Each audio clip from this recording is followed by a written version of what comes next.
नैनीताल में जिस प्रकार से ये घटना हुई है, ये सुनियोजित षड्यंत्र है।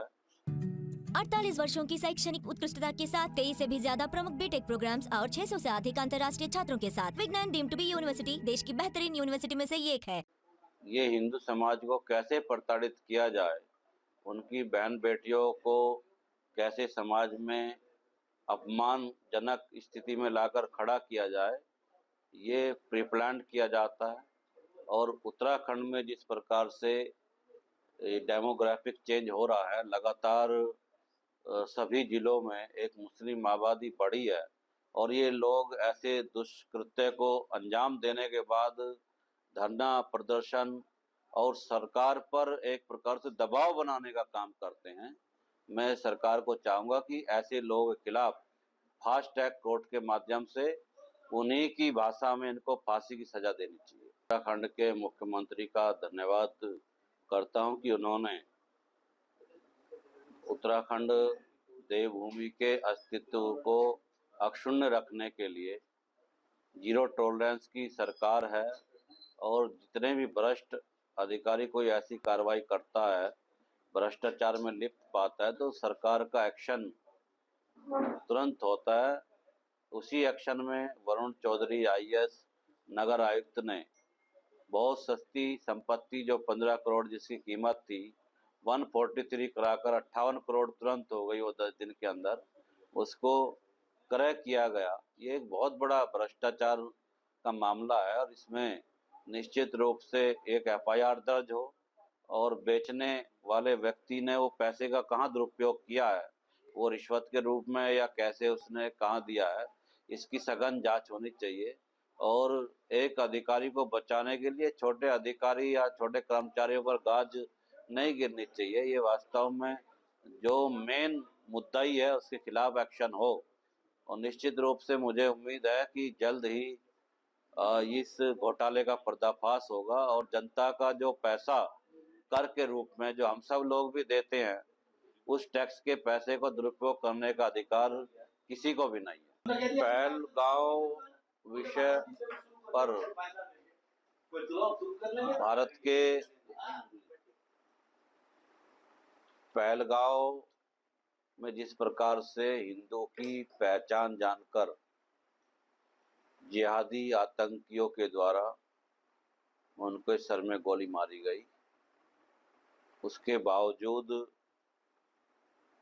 पूरे विश्व में जिस प्रकार से भारत को समर्थन प्राप्त हुआ है, सरकार को पाकिस्तान पर आक्रमण करना चाहिए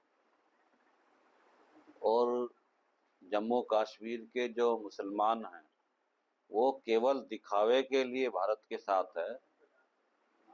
आप देखेंगे क्योंकि उनका व्यापार बंद हो गया है, इसका उनको दुख है और उनको कोई पछतावा नहीं है। केवल और केवल दिखावे के लिए मुसलमान ने अपनी स्ट्रेटेजी चेंज की है। इस बार मुसलमान ने सरकार का समर्थन किया है, वास्तव में वो सरकार के साथ नहीं है। ये गलतफहमी अगर सरकार को हो या मीडिया चैनल्स को हो, ये गलतफहमी में जी रहे हैं। जम्मू कश्मीर का जो मुसलमान है कभी भी सेना के साथ नहीं रहा है। 2-4% लोगों को छोड़ दे, बाकी लोगों ने सेना का हमेशा विरोध किया है, देश का विरोध किया है। अगर वास्तव में जम्मू कश्मीर का मुसलमान एक स्वर में एक साथ खड़ा हो जाए तो पाकिस्तानी या आतंकवादियों की कमर टूट जाएगी। किसी को साहस नहीं होगा कि कश्मीर में कोई हमला करे। लड़कियों की शादी क्यों कर रहे हो? मैं कह रहा हूँ खिलाफ है आप पाकिस्तान के। आपने अपनी लड़कियों की शादी मुसलमान लड़कों से यहाँ कर दी है, हजारों बच्चे पैदा कर दिए है, जो कि इस देश की आंतरिक समस्या खड़ी होने वाली है। जो लोग पाकिस्तान के बच्चे भारत में पैदा हुए हैं जिसकी संख्या हजारों में है, 25,000 तो सरकार बता रही है, जबकि लाखों की संख्या है। तो ये लोग पाकिस्तान के लिए लड़ेंगे कि भारत के लिए लड़ेंगे? भारत के अंदर गृह युद्ध निर्माण करने की स्थिति में मुसलमान खड़ा हो रहा है और मुसलमान अगर नहीं सुधरा, अगर मुसलमान इसी स्ट्रेटेजी पे काम करता रहा तो भारत सरकार को एक गृह युद्ध झेलने के लिए तैयार रहना पड़ेगा। जो पाकिस्तान के खिलाफ हिंदुस्तान के मुसलमान नारे लगा रहे हैं, अगर यह नारा उनका हृदय से हो तो स्वागत योग्य कदम है, लेकिन हमको नहीं लगता कि वो हृदय से होगा। क्यों कि आप देखते क्या है कि 5 लाख महिलाएं, हिंदुस्तान की महिलाएं पाकिस्तान से विवाह करके यहाँ बैठी हुई, जिनके 5-5 बच्चे हैं, 5 बच्चे हैं, तो 25 लाख फौज हमारे हिंदुस्तान में पाकिस्तान की बैठी है। और ये घटना बहुत भयंकर घटना है। तो सबसे पहले भारत सरकार को ये जो 25 लाख लोग पाकिस्तानी बच्चे बैठे हैं, इनको निकालो।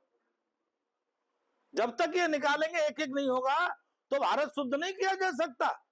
और वो इतना ही नहीं कि 25 लाख ही हो, उन्होंने कम से कम 5-5, 10-10 लाख और दोस्त बना रखे होंगे पाकिस्तान के फेवर में।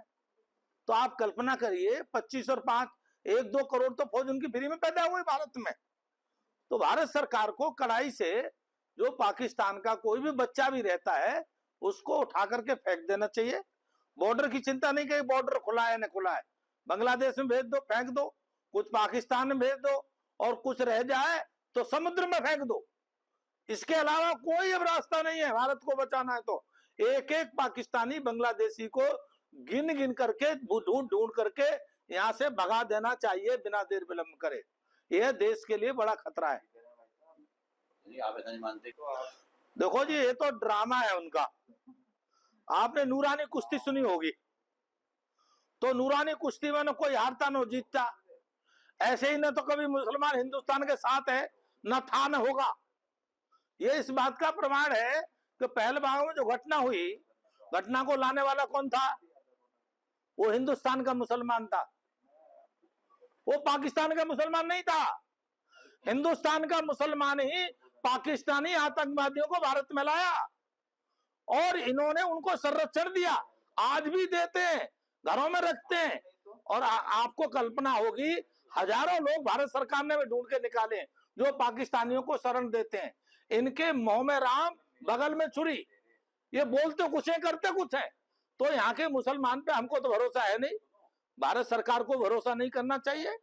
इन्होंने तो 1947 से लगातार देश के प्रति गद्दारी के अलावा दूसरा कोई काम नहीं किया है। इन्होंने इसी देश का खाया, इसी देश का पिया, और पाकिस्तान की जिंदाबाद के इन्होंने सारे जिंदगी नारे लगाए। छोटा सा क्रिकेट मैच होता है भारत का और पाकिस्तान का, तो पाकिस्तान जिंदाबाद नारे लगाते हैं, भारत जिंदाबाद नारे नहीं लगाते। खाते यहाँ का, रहते यहाँ का है। तो इनकी नस नस में गद्दारी है और इस गद्दारी का कोई भरोसा नहीं किया जा सकता।